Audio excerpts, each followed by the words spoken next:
Մեթյու Հենրի, ամենօրյա ընթերցանություն, օր հունիսի 16։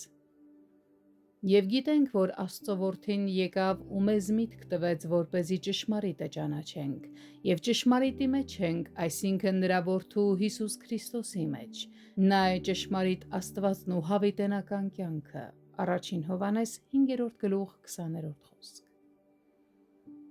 Կենդանի հավատացյալները պատկանում են Աստծուն։ Նրանք Աստծուց են գալիս, Աստծուն են պատկանում եւ Աստծու համար են ապրում։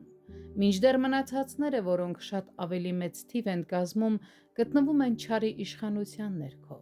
Նրանք կատարում են նրա գործերը եւ նպաստում նրա նպատակներին։ Այս ընդհանուր հայտարարությունը ներառում է բոլոր անհավատներին, անկախ նրանց դավանանքից, դիրքից, վիճակից կամ այն անունից, որով նրանք կոչվում են։ Որդին հավատացյալներին առաջնորդում է դեպի Հայրը, եւ նրանք գտնվում են թե Հոր, թե Որդու սիրո եւ բարեհաճության մեջ, միավորված երկուսի հետ Սուրբ Հոգու բնության եւ գործունեության միջոցով։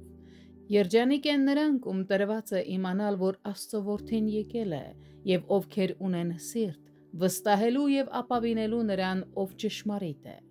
Մեր Աստվածը անըմբռնելի Հոգի է, եւ ամեն տեսակ ցածր ու նյութապաշտ պատկերները անարգում են նրան։ Մի մասնակցեք ձեր հեթանոս հարևանների կռապաշտական պաշտամունքներին։